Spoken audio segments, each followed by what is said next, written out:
प्रिय छात्र छात्राओं, स्नेह भरा नमस्कार। मैं डॉक्टर नियाज अहमद सिद्दीकी, सहायक प्राचार्य मनोविज्ञान विभाग, एसपीपी महाविद्यालय भभुआ, आज स्नातक खंड 3 मनोविज्ञान प्रतिष्ठा के प्रश्न पत्र 7 समूह ब और यूनिट 4 से एक महत्वपूर्ण पाठ बतलाने जा रहा हूं, जिसका शीर्षक है व्यवहार चिकित्सा का मूल्यांकन।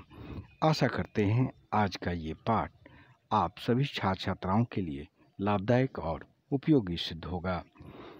चिकित्सा की अनेक प्रविधियां हैं, जिनमें मनोचिकित्सा भी एक प्रमुख प्रविधि या विधि है। सामान्यतः मनोवैज्ञानिक तकनीकों की मदद से जब मानसिक रोगों, खासकर साधारण मानसिक रोगों के उपचार के लिए जिस विधि या तकनीक का उपयोग किया जाता है, उसे ही मनोचिकित्सा या साइकोथेरेपी कहा जाता है। वर्तमान समय में मनोचिकित्सा या साइकोथेरेपी की सबसे लोकप्रिय एवं महत्वपूर्ण विधि व्यवहार चिकित्सा यानी बिहेवियर थेरेपी को मानी गई है।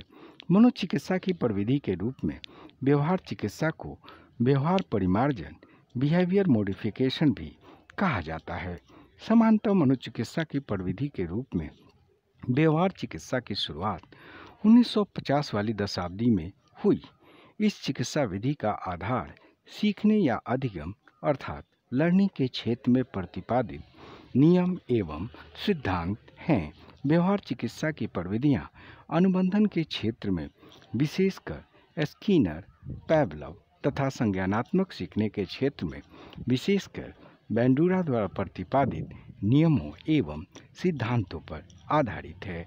मनोचिकित्सा की प्रविधि के रूप में व्यवहार चिकित्सा में उप अनुकूलित या कुसमायोजित व्यक्ति या रोगी के संबंध में दो प्रकार की पूर्व कल्पनाएं की जाती हैं। जैसे कुसमायोजित व्यक्ति वैसे व्यक्ति या रोगी को कहा जाता है जो अपने जिंदगी की समस्याओं से निपटने के लिए पर्याप्त सामर्थ्य किसी कारणवश नहीं विकसित कर पाता है या सीख पाता है, तथा ऐसे व्यक्ति कुछ दोषपूर्ण समायोजन पैटर्न सीख लेते हैं जो किसी न किसी स्रोत से पुनर्बलन पाकर अपने आप को संपोषित करते रहते हैं।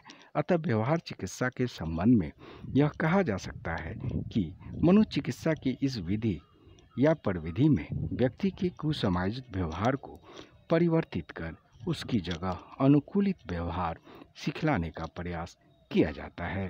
व्यवहार चिकित्सा की कई उप विधियाँ हैं जो इस प्रकार हैं, जैसे विलोपन विधि, एक्सटिंक्शन मेथड, विभेदन पुनर्बलन विधि, डिफरेंशियल रेनफोर्समेंट मेथड, सांकेतिक व्यवस्था विधि, टोकन इकोनॉमिक मेथड, शेपिंग विधि, शेपिंग मेथड, क्रमबद्ध असंवेदीकरण विधि, सिस्टमैटिक डिसेंसिटाइजेशन मेथड, विरुचि विधि, एवर्शन मेथड, प्रतिरूपण विधि, modelling method, in vivo method और फ्लडिंग मेथड तथा पुनर्निर्वेशन प्रविधि, बायोफीडबैक टेक्निक्स आदि आदि।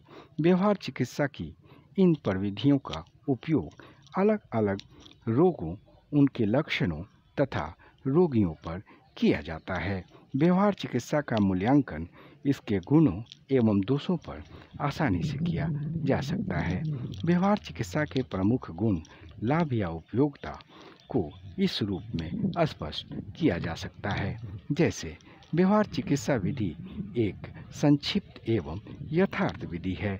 मार्क्स के अनुसार चूंकि इस विधि में लक्ष्य व्यवहार, टारगेट बिहेवियर जिसका उपचार करना निश्चित कर लिया जाता है तथा इस विधि के परिणाम अधिक निर्भर, योग्य एवं यथार्थ होते हैं। कास्डिन और विल्सन के अनुसार व्यवहार चिकित्सा चूंकि सीखने के नियमों एवं सिद्धांतों पर स्पष्टता आधारित होता है, अतः इसमें चिकित्सक की योग्यता एवं दक्षता आदि पर कोई विशेष निर्भरता नहीं रहती है। कम दक्ष चिकित्सक भी इस विधि का उपयोग सफलतापूर्वक कर पाता है। व्यवहार चिकित्सा के गुणों या लाभों के संबंध में यह भी कहा जा सकता है कि व्यवहार चिकित्सा का एक लाभ या गुण यह भी होता है कि इसमें अन्य विधियों की तुलना में कम समय एवं कम खर्च लगता है। इसमें सहयोगी कार्यकर्ताओं की भी ज़रूरत बहुत कम पड़ती है। अतः कहा जा सकता है कि व्यवहार चिकित्सा विधि अधिक व्यवहारिक एवं लोकप्रिय विधि है। व्यवहार चिकित्सा के इन गुणों, लाभों या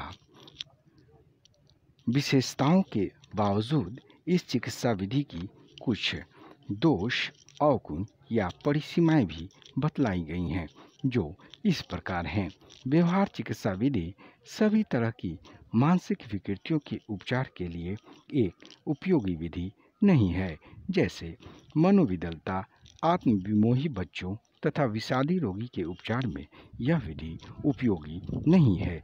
फेरेस के अनुसार व्यवहार चिकित्सा विधि से कुसामाजिक व्यवहार के लक्षण तो समाप्त हो जाते हैं, परंतु रोगी का आंतरिक विकास या सुधार नहीं हो पाता है तथा रोगी में सृजनात्मक अनुभूतियाँ भी उत्पन्न नहीं हो पाती हैं। इन आलोचनाओं के बावजूद यह कहा जा सकता है कि व्यवहार चिकित्सा मनोचिकित्सा की एक प्रमुख विधि है, जिसकी कई उपविधियाँ होती हैं और जिनका उपयोग अलग अलग मानसिक रोगों के उपचार के क्रम में किया जाता है।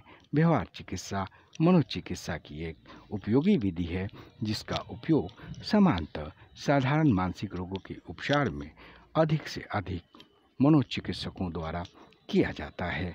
आशा करते हैं आज का ये पाठ आप सभी के लिए उपयोगी सिद्ध हुआ होगा। बहुत बहुत धन्यवाद।